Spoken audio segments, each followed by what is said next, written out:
everyone. This is Bob Sorrentino from Italian Roots and Genealogy. Be sure to subscribe to our channel and check out our blog, italiangenealogy.blog, and our Facebook group, and our great sponsors, Phil Italy, Aviativa Casa in Italy Rooting. And my guest today is Phil DiNovo, and he's the curator of the American Italian Heritage Museum in Albany, New York. So welcome, Phil. Thanks for being here. I'm the founder and the executive director. Even better. That's super. So yeah, I certainly want to talk about the museum, but before we do that, what's your Italian background? Where's your family from, and where did they settle? Okay, my grandfather on both sides of the family came from Sicily. My grandfather DiNovo in 1901, and my grandfather Scalata in 1905. My mother's family settled in Troy, New York. But my father's father settled in Albany, New York. We're a very large family here in Albany, and now because of the times that we're in, we're scattered all over the country. So we have family all the way over to California, but most of them are here in the East. Yeah, well, that's true for everybody, right? Everybody dispersed. When we were growing up, everybody was a few blocks away, right? Right. Same block. Same block. Same block. My family, it was interesting because my grandfather came against the wishes of and he borrowed the money. He was only 19 years old. When he passed away, he left $250,000, 9 children. He was a truck farmer, hard worker, and he really instilled the work ethic in all of his children and his grandchildren. Well, and I think that's true for a lot of us Italian Americans. They did instill a work ethic. I always tell people my mother there were 9 in the family, and I always say that I had 9 mothers and fathers, and I'm sure you did also, right? Well, the wonderful thing about it was the aunts and uncles were close, and you had a good support system. Absolutely. So they came relatively early before the real big waves. Do you know why they came to America, especially your grandfather who came against the wishes? Because of the poverty, in our museum we show poverty that you wouldn't believe. And when they came here, it wasn't easy, but they were strong-willed, hard workers, and they really took the opportunity and made something of it, So just think of Italy as, even today, is so many of the brain power is leaving because there aren't jobs. And that's difficult because, people need to work and they need the opportunity.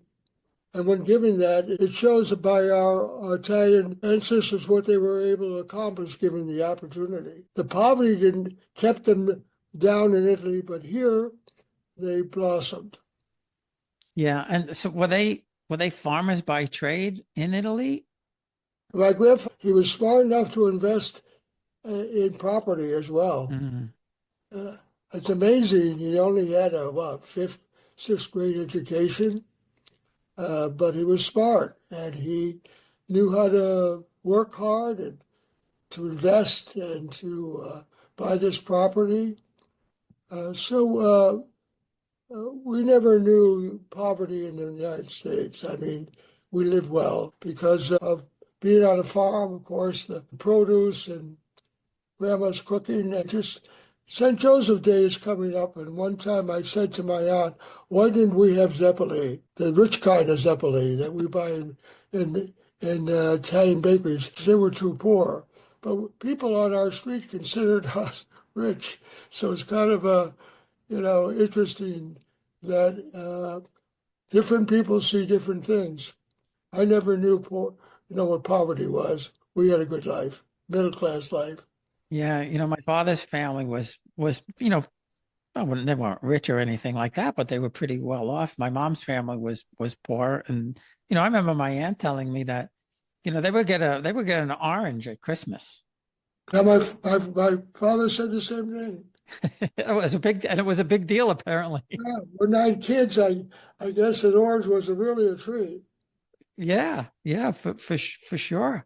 And I heard an interesting story about um a migrant Italian farm worker. I guess he was like a tenant farmer, and he was working for somebody, and the man was selling the farm, and he said he wanted to buy it, but it was $75 to buy the land, and he didn't have the $75, and he told his wife, and she went into the cupboard or wherever, and she had saved every nickel, dime, penny that he would give her, and she had the $75 to buy the farm. I think, Bob, we could say that in general, Italians are very frugal. Very, very frugal people, even Italian Americans. When I see people wasting so much time and money, I have a trouble even at the museum sometimes. People will leave the lights on and there's nobody in the room, and there I am flipping it off. So I think that's one of the ways that we can teach people. Uh, they need to be more careful of how they use their resources. Uh, I see people retiring too early, and the cost of living today, they're making a big mistake. You got to save, and that's something that we don't often see. But Italian Americans, I think, are pretty good savers. Well,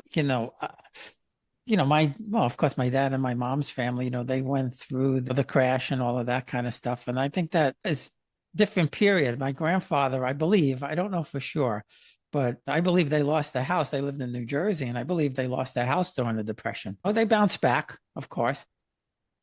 I always say that. I wouldn't say my father was cheap, but he was pretty frugal, if you know what I Ah, mean. I get it. Bob, I'd like to just one of I publish a bi-monthly newsletter. And I told our people there are 10 important Italian American values: faith, humility, gratitude, work ethic, generous and warm, loyalty, and no excuses, and respect for tradition. And these are values that were handed down to us. I'm having a hard time getting the young people to realize how important those values are and why our Italian heritage is important to keep alive. We're in conflict often with the secular cultures that we face today, because a lot of those values are in conflict with the values that we were brought up. Yeah, I know exactly what you mean. That goes back to, the nine sets of mothers and fathers, because, they all had the same values. They were all, hardworking men, and, treated us like gold. But, you didn't dare get out of line because you get in the back of the head, right? Or a shoe thrown at you, or Exactly. But I cherish those days, and that's one of the reasons why I do this, because I'm hoping at some point, by interviewing people like you, that if we save a couple of young people and get them to understand and cherish their heritage, I think we've done our job. We'll be right back. Experience Italy like never before, traveling with a scheduled group or create your own bespoke tour with friends with philitaly.co. Pack your bags and follow Phil. That's www.philitaly.co.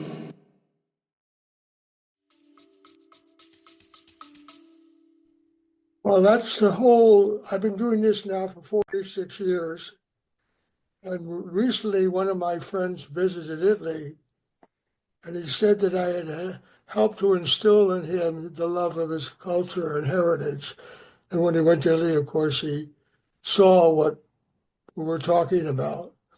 I think that's very, very important. Sometimes you don't see the results, right away. But I tell grandparents, it's your job to teach the young. I think it was kind of interesting in Russia, Christianity was saved by grandmothers. It was forbidden, but grandmothers passed it on. Sometimes I have to urge our members that they're the teachers, they're the ones.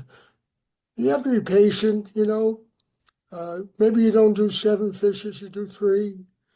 Maybe you put meat in to satisfy, but you don't throw the whole thing away. Maybe you have to adapt. but don't completely erase the basis of the culture. And one of the bases is family, the importance of family. And that feeling that you had because of the love that your parents and relatives gave you was a very supportive thing in your life. It helped you to be the person you are. Oh yeah, no, there's no question about that. And they paid attention to us, you know. I don't think, you know, my kids are younger because they're adopted, and you know they're 28 and 29, and they didn't understand. I think they get it now. At least I hope so anyway. That must make you feel good because in the beginning it's not easy. You know, you keep on telling them things and they don't react, and then all of a sudden one day they do. One lady was telling me she couldn't believe it. Her grandchildren now are asking her about the seven fishes. They didn't care about it when they were younger. Now that they're 28, they're asking those questions. And she was surprised and very happy. Yeah, that's good. That's fantastic. So, you know, why and when did you start the museum? I started the association, the American Italian Heritage Association, in 1979. I taught at a college for 32 years. And when I was out in that area, central New York, near Utica, there was a very large Italian population there. And I began the organization, and we were at one time 3,000 families. Uh, and then eventually I began to realize Italian Americans could learn more about their heritage. So there was an Italian parish with a empty convent, had no money, and went to the priest and I said, could I use this convent? And he was kind enough to let me use the convent without rent, but we had all the expenses. The convent had at one time 18 nuns, so it was a good sized building. And we were in Utica, New York from 1985 to 1998. And Utica, very Italian American city with Mm. wonderful traditions and restaurants and pastry. They still have three pastry shops. In 1999, I was going to retire. My wife was from Schenectady and I'm from Albany. And so she wanted to come back. I hated to leave Utica because it was a wonderful place. I'd made wonderful friends. But the picture was brighter in Albany, which is the state capital of New York State. Many more visitors would come. I looked for 5 years for a building. I had no money to speak of, so I had to put the museum in storage. Then one of our members saw this closed church. It was Our Lady of Mercy. It was built in 1922. It's a mission style building, very, very, very unique. And that member gave us the mortgage. So we had the ability to buy that building, the rectory, and another building. So we had three buildings on the campus. It took us 5 years. Imagine you buying a car and looking at it and can't use it. We bought the building, had to wait 5 years because of the money that we needed to repair it, and also because the laws in New York State are very strict about fire and handicap. So finally, we opened after 5 years. The building has two floors. On the first floor, we have 10 rooms of exhibit, two offices, two restrooms, a hall of history. On the second floor is our Italian Culture Center, and there we have a chapel, a hall, a library of over 2,000 books on Italian and Italian American topics. We have archives. We have a meeting area. We offer classes, Italian classes. We have a monthly meeting with a cultural speaker. We have a Italian Christmas market. We have an Italian Easter bake sale. We have Italian classes. We have tombola. We have a Practice Your Italian.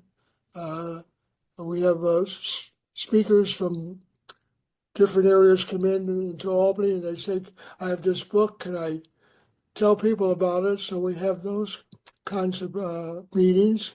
So we're more than a museum. Our membership is down, as in all organizations, but we're in 33 states. So we're not a local, we're really a national because we have members all over. We also even have a member in Italy. That's great. Very happy about that. Most of our members, unfortunately, are only seniors. We do have some young people, but not as many as we need. We're an all volunteer organization because we don't pay anybody. I haven't had a salary since the beginning. It's a hard rock to really raise the money every year. Keeping 3 buildings going and a building that's 1922 is always repairs. But we do have a dedicated group of volunteers, and we try very hard to reach out to the community. This month we'll be at a local high school putting on an exhibit about our heritage.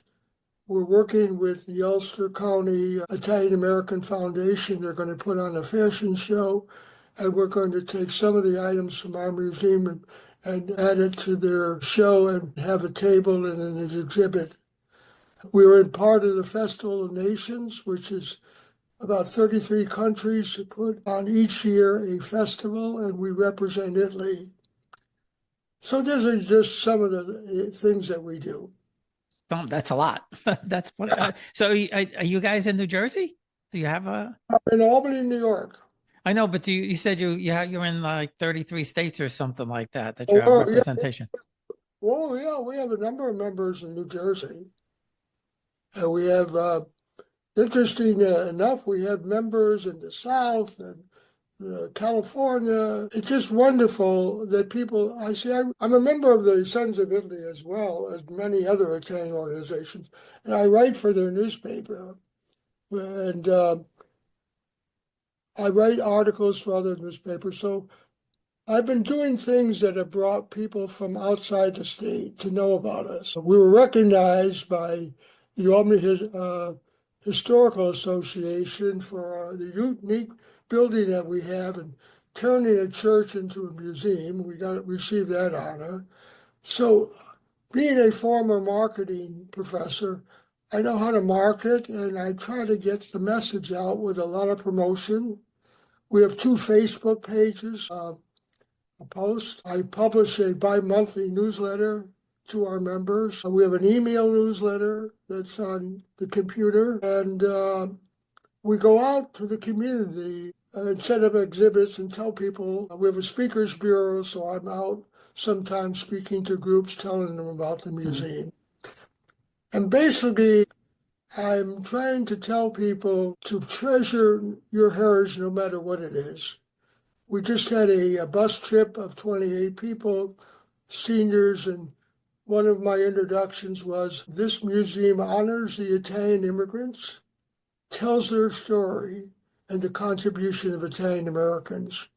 And the immigrant story is a story of your family too, because no matter what ethnic group you have, what the Italian immigrants experience, often other groups as well. We especially suffered discrimination. We had the second most lynching of any people in the country after African Americans. Many people changed their name.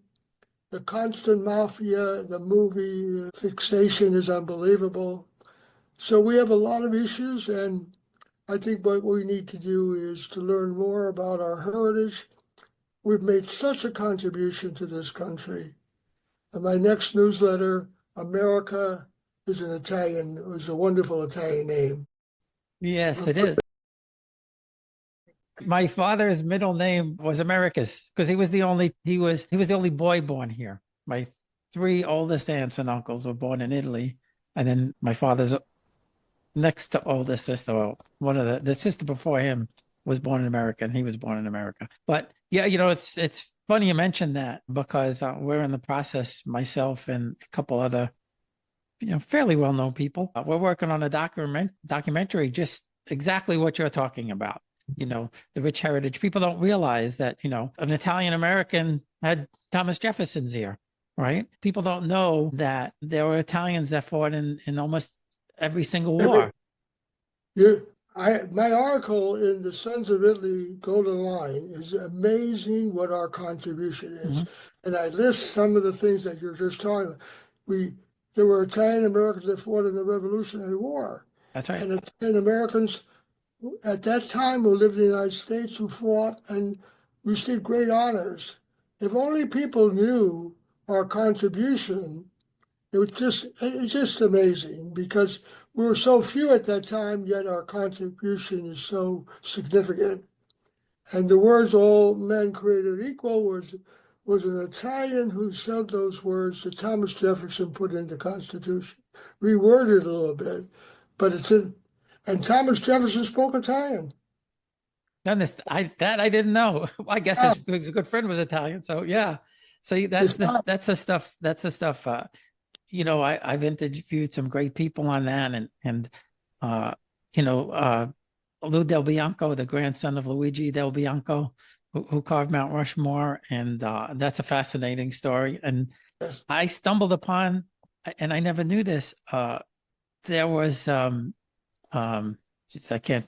The name escapes me. It begins with a C. Her ancestor, her great grandfather, built 300 apartment buildings in New York City. Capello, I think it is, or Capella. I grew up in New York City. I worked in New York City. I had no idea that this family built, all of these classic buildings in New York City. But yeah, to your point, that's what I'm trying to do this. I want the younger people to understand that we're not just Tarantella pizza and mafia. We have so many traditions that are one of my things that I get on the soapbox is keep our traditions alive.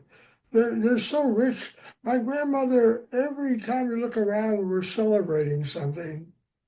And it just enriched our lives, And St. Lucie Day, St. Joseph Day, it's just every food traditions, family traditions. I wrote an article about Italian weddings in the old days, how unique they were, and how the ladies would take the Italian cookies and put them in their pocketbook. Such interesting stories about those people. They're gone, but they'll never be out of my mind. They were so colorful and rich in their many, many ways, and we owe them so much. Well, even in the 70s, they were still putting the almonds and tying them up in the little net and all of that kind of stuff, right? Right. That's all disappeared. But my grandfather, my father's father, and his brother, they made bridal veils and crowns in New York City in the 20s, 30s, up until the 50s. They were, my grandfather died early, 1951, but his brother had the business going at least through the 50s and maybe even into the early 60s. I'm not quite sure, but yeah, you're right. Those traditions are golden to me. And I tell people now, if they ask me, anybody asks, about starting, I said, you have to ask your grandmother. Sit down. Now you have the luxury of being able to record her. Yeah, but so many questions that I could have answered, I didn't. I wanted to tell you, we have a thrift shop and a bridal shop that help us to raise money. And the bridal shop has been really interesting because they're wonderful at a very low price. So that's another thing that we do. But getting back to what you just said about asking questions now, don't wait, because when people pass away, you don't have the answers. My grandfather, I have a picture, a great grandfather, I have a picture. He has 3 medals, and I don't know what they're for. Yeah. There's no one I can ask. I could have asked my grandfather. Did Grandpa fight in the war? Is that why he has those 3 medals? So that's a lost thing that I really regret. But I just. Yeah, no, that's the same. I heard one of my cousins on my father's side, supposedly she had a lot of stuff and she moved to Florida and she had all this stuff in the garage and it just got disintegrated, between the moisture and the heat and all of that kind of stuff. And then one of I guess just before I started this, 2 of the family historians from my grandmother's family, uh, had passed away, and one supposedly had a lot of stuff, and the other one had a lot of stories, and but when you're a kid, you don't think to ask those questions. I used to play cards with my mother's mother every week. We used to sit there and play Italian cards. I never thought to ask her about Italy. Uh, and my father's mother comes from two noble families, and I had I had a little bit of an idea, but when I started doing the research, I had no idea what I was going to find. And then I asked one of my older cousins who live with my grandmother, and they said, "Oh yeah, sure." I said, "Well, didn't she talk about this stuff? Or didn't anybody ask?" And they didn't. And I found out that she kept in touch, and even my oldest aunt, my godmother, they kept in touch with the people in Italy up until the 70s. I had no idea that I had so many cousins and close cousins. My father's first cousins are still alive. They're in their 90s, but they're still alive. And we met them a couple of years ago when we went. And it was fascinating because they had my parents' wedding photo that my grandmother had sent in 1944. My grandmother's handwriting on the back in Italian and all of that kind of stuff. So, you uncover so much stuff. So I wanted to ask you, so where do you get, well, two things. One is, where do you get all the items from that you have in your various collections? And then also, I'm now the chairman for my Italian club for the cultural committee. So if you have any people in New Jersey that want to present or do anything like that, if you drop me a line in an email, I'll look them up and I'll get them into the club. Good. Well, first of all, my wife wants to die first because I'm a collector. You should see what I collect. When I opened the museum, I had some things. I had visited Italy twice. Utica, a lot of people gave us lots of items, so we brought that to the museum. And every month or so, people are bringing things to us. The problem is that we were running out of room, so we're very selective. There's certain things that we still can use, but a lot of times it's a replica or a duplicate of what already have. We do have an archives because I can't stand to have somebody throw it away.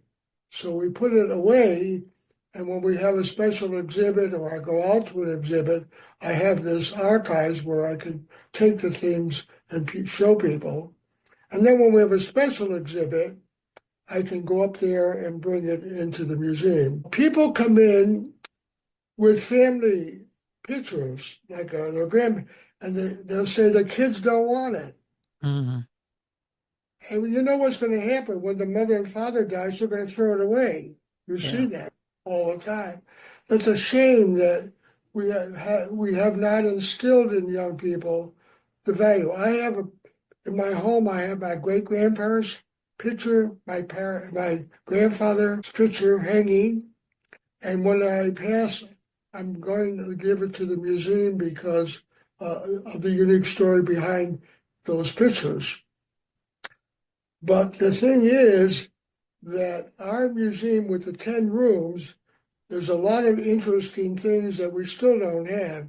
For example, we have a beautiful Italian folk art room, and most of the folk art that we have is from southern Italy. I've been trying to get more folk art from northern Italy, and it's been hard because there's not as many Italian northern societies. They're not as interested in, I guess, folk art as the South is. But I would like to enlarge that exhibit. Another thing is that you never know who's going to walk through the door with something interesting. And a Jewish couple gave us 4 puppets, Sicilian puppets, 1909. He had bought them for his children when they were kids, and they're almost, 5 feet tall. Wow, that's cool. Jewish couple. Yeah, yeah. By the way, we have a rabbi who's a member, Italian American, excuse me, he's married to a rabbi, and we're going to have a video of our museum in Italy done by an Italian rabbi, Italian-American rabbi. But we've done some really interesting outreaches to other ethnic groups, like Armenian and Greek and whatever, and that's been a wonderful experience too. We tried to do a lot of community relation things and reaching out to the community, building good rapport between our museum and the community. Yeah, well, I think that's important to do that for sure. Yeah, one interesting story that I heard was about the Jewish couple who helped save a church in Brooklyn. No, the Uberalls. Do you know that story?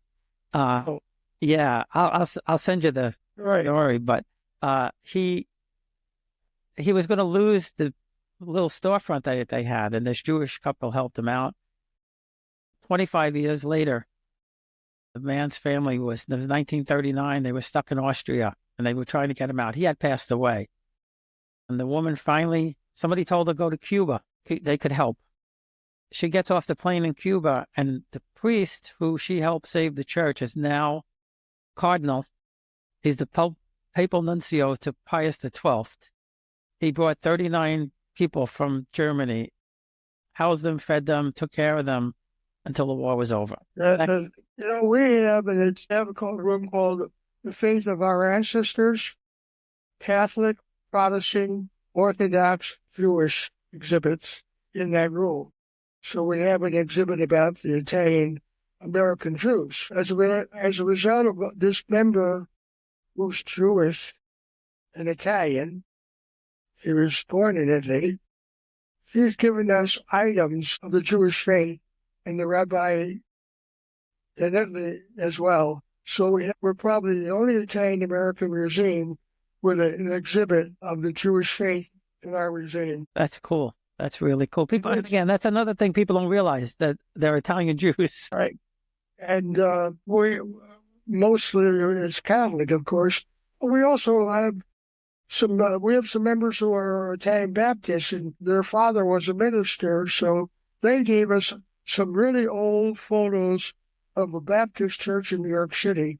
So these items are unique because they're going to be lost forever, and they tell a story that, when the Italians came here, they came from all parts of Italy, and there were different religions as well. And I think what we're leaving a legacy for future generations. The hope is that by our generation not giving up the fight, that there will be future Italian Americans that will love their heritage enough to keep our institutions alive.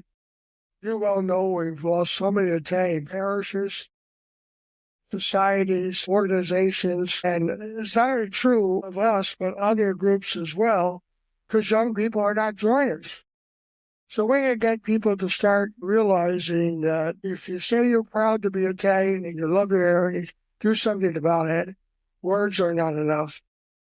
Yeah, no, absolutely. Absolutely. So before we go, if people want to get in touch with you or they want to visit the museum, how would they find you? How do they find the museum?